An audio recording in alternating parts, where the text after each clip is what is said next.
Hi అండి. ఎలా ఉన్నారు? అందరూ బాగున్నారా? మేము చాలా బాగున్నామండి. ఈ వీడియో పూర్తిగా చూడండి. అప్పుడే మీకు అర్థమవుతుంది. వీడియో గాని నచ్చితే లైక్ చేయండి, షేర్ చేయండి, సబ్స్క్రైబ్ చేసుకోండి. ఈ వీడియోలో వచ్చేటప్పటికి బ్లౌజ్ కట్. బ్లౌజ్ అంటే లైనింగ్ కటింగ్ వరకే చూపిస్తున్నామండి. మెయిన్ క్లాత్ అనేది లేదు. అది బేసిక్, కనీసం బేసిక్ తెలియని పిల్లలు కూడా కటింగ్ అనేది చాలా ఈజీగా నేర్చుకోవచ్చు. మిషన్ అంటే మనము మిషన్ తొక్కడం అయితే పిల్లలకి నేర్పించాల్సి ఉంటుంది. ఎందుకంటే మిషన్ తొక్కడం సూదనేది తీసేసి ఖాళీ మిషన్ ఇవ్వాలి. అప్పుడు వాళ్ళు ఫస్ట్ తొక్కడం నేర్చుకున్న తర్వాతే కుట్టనేది పాత క్లాత్ మీద కుట్టడం చూపించాల్సి ఉంటుందండి. కటింగ్ అలా లేదండి. నేనైతే లైనింగ్ క్లాత్ మీద ఖాళీ నేను చెప్తున్నాను. దగ్గరుండి కూడా చూపించలేదనమాట. మార్కింగ్ కూడా నేను దగ్గరుండి చేయలేదండి. నేను చెప్తున్నాను. చెప్పిన విధంగా మార్కింగ్ అనేది చాలా సింపుల్‌గా చేసేసాడండి మా అబ్బాయి. అసలు బేసిక్ ఏం తెలియని అబ్బాయిలు కూడా ఇలా మార్కింగ్ చేస్తున్నారంటే, అలాగే పిల్లలు మన ఇంట్లో ఆడపిల్లలు కూడా చాలా సింపుల్‌గా మిషన్ అనేది నేర్చుకోవచ్చండి. ఎండాకాలం బయట తిరగకుండా ఇలాగా. ఇలా నేర్చుకోవడం వల్ల వాళ్ళ బ్లౌజు వాళ్ళు కుట్టుకోగలుగుతారు. కొంచెం వర్కు టైం పాస్ అవుతుందండి వాళ్ళకి. నేనైతే ఇలాగా నేర్చుకోమని చెప్పాను. ఖాళీ అంటే నేను కట్ చేద్దామని తీసుకున్నాను. అంటే ఖాళీగా ఉన్నారు, ఎగ్జామ్ నడుస్తుంది కదా! ఓ రోజుడికి రోజు ఉందనమాట ఎగ్జామ్. సరే నేను కట్ చేస్తున్నాను కదా! అసలు వస్తదా రాదా అని చెప్పేసి ట్రై చేయమని చెప్పాను. బానే చేశాడండి. ఇక బ్లౌజ్ కొలతలు చెప్తున్నానండి. బ్లౌజ్ పొడవొచ్చేసి 13.5 ఇంచులండి. అలాగే నడుము లూజ్ వచ్చేసి 10 ఇంచులు మార్కింగ్ చేసుకోవాలి. ఒక డబ్బా షేప్ లాగా మార్కింగ్ చేసుకోవాలి. మార్కింగ్ చేసుకున్న దాంట్లో మనము ఫస్ట్ షోల్డర్ చూసుకోవాలి 5 ఇంచుల మార్కింగు. తర్వాత ఈ పొడవు చూసుకోవాలి. ఆ తర్వాత ఆర్మ్ రౌండ్ పొడవు చూసుకోవాలి. ఆ తర్వాత మనము కటింగ్‌లోకి పై వైపున షోల్డర్ దగ్గర నుంచి 2 ఇంచులు కటింగ్‌లోకి తీసుకోవాలి. అలాగే ఈ పొడవు దగ్గర 2.5 ఇంచులనేది మార్క్ చేసుకోవాల్సి ఉంటుందండి. ఇలా రౌండ్ గీయడం అంటే పిల్లలకి రాదు కాబట్టి మనకి ఆన్లైన్‌లో స్కేల్స్ అనేవి దొరుకుతాయండి రౌండ్ గీసుకోవడం కోసము. ఆ స్కేల్ తీసుకుంటే చాలా సింపుల్‌గా పిల్లలు మార్కింగ్ అనేది చేయగలుగుతారు. నేనైతే ఆన్లైన్‌లోనే కొనుక్కున్నానండి ఇలాగా. అది చాలా సింపుల్‌గా మార్కింగ్ చేయడానికి బాగా ఉపయోగపడుతుంది. నేనైతే పెద్దగా వాడలేదండి. ఎందుకంటే మనకి సింపుల్‌గా మనం గీసేయగలుగుతాం. పిల్లలకంటే రాదు కదా! కొత్తగా నేర్చుకునే వాళ్ళకి కూడా, పెద్దవాళ్ళకి కూడా చాలా బాగా ఉపయోగపడుతుందండి. కొత్తగా నేర్చుకున్న వాళ్ళకైతే సూపర్‌గా ఉపయోగపడుతుంది. ఖచ్చితంగా ఇలాగ స్కేళ్ళనేవి కొనుక్కోండి. కొనుక్కోవడం వల్ల మీకు రౌండ్ అనేది మార్కింగ్ ఆర్మ్ రౌండ్ అయినా, నెక్ రౌండ్ అయినా చాలా బాగా మార్కింగ్ చేసుకోగలుగుతారండి. ఇప్పుడొచ్చేటప్పటికి హ్యాండ్ పొడవు వచ్చేటప్పటికి షార్ట్ హ్యాండ్స్ తీసుకుంటున్నాము. 5 ఇంచులకే మార్క్ చేస్తున్నామండి.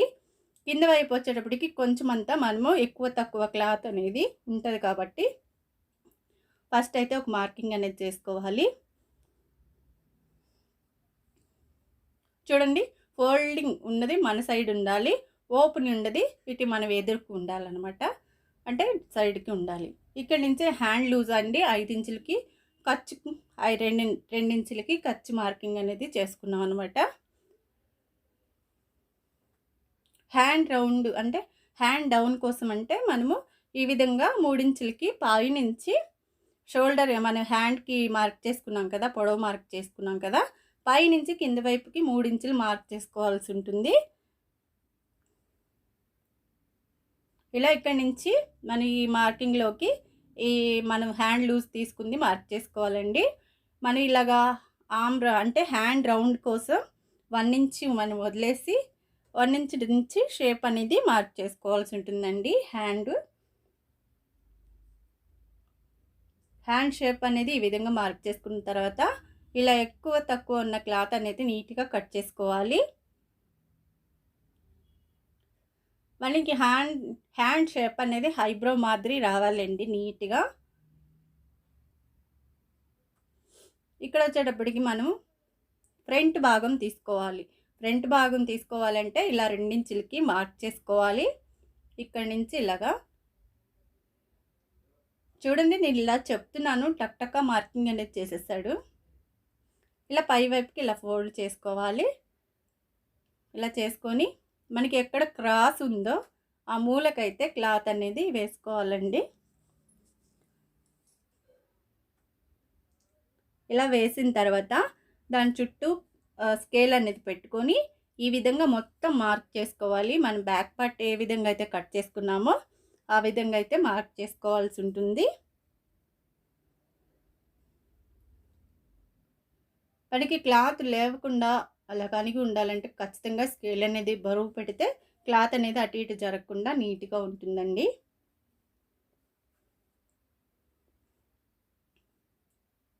చూడండి, ఈ విధంగా మార్క్ చేసుకున్నాక బ్యాక్ పార్ట్ అనేది తీసేయాల్సి ఉంటుంది. ఇక్కడ నుంచి ఫస్ట్ ఫ్రంట్ భాగం నెక్ అనేది ఫ్రంట్ నెక్ కోసం 6 ఇంచులకి మార్కింగ్ అనేది చేసాము. ఇలా మార్కింగ్ చేసిన తర్వాత ఇలాంటి స్కేల్తోని పిల్లలకి రాదు కాబట్టి ఫస్ట్ టైం కటింగ్ నేర్చుకునే వాళ్ళకి రౌండ్ మార్కింగ్ అనేది రాదండి. వాళ్ళకి ఈ విధంగా స్కేల్ వల్ల మార్కింగ్ అనేది చాలా సింపుల్గా వస్తుంది. ఖచ్చితంగా ఇలాంటి స్కేల్స్ అనేవి కొనుక్కోవాలండి. మనకంటే అలవాటు అయిపోయి ఉంటుంది కాబట్టి మనకు ఈజీగా కట్ చేయగలుగుతాము.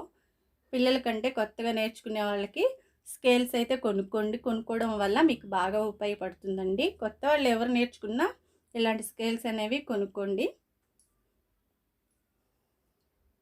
రౌండ్ మార్కింగ్ రాకపోతే వీటి వల్ల మనకి రౌండ్ మార్కింగ్ అనేది చాలా నీట్గా వస్తుందన్నమాట. ఇక్కడ నుంచి మనము ఫ్రంట్ భాగం షేప్ అనేది గీసుకోవాల్సి ఉంటుందండి. కటింగ్ అంటే ఇటు సైడ్ నుంచి ఇలాగా తీసుకొచ్చాడనమాట. ఇక్కడ మనము ఫస్ట్ ఫ్రంట్ భాగం లోతు కూడా మార్క్ చేసామన్నమాట.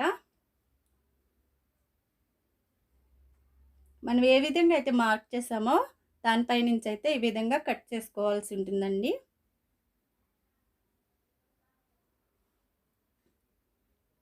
ఇలా నీట్గా కటింగ్ అనేది చేసుకోవాల్సి ఉంటుంది.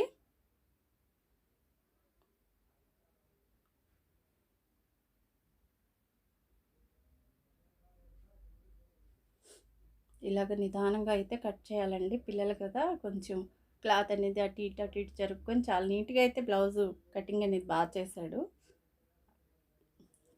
చూడండి, చూసి ఇలా టేప్ కొలతలతోని మార్క్ చేసి చాలా సింపుల్గా చేసుకోవచ్చండి కటింగ్ అనేది.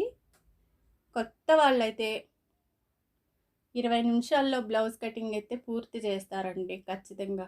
ఈ వీడియో బాగా చూడండి, అప్పుడే మీకు చాలా బాగా అర్థమవుతుంది. అసలు టేబు కొలత అనేదే మా అబ్బాయికి తెలియదండి. అటు ఇటు పెట్టాడు. కానీ చూడండి అలాగ నీట్గా కట్ చేశాడు. అలాగే మీకు కూడా ఉపయోగపడుతుందని చెప్పేసి ఈ వీడియో నేను అప్లోడ్ చేయడం జరిగింది.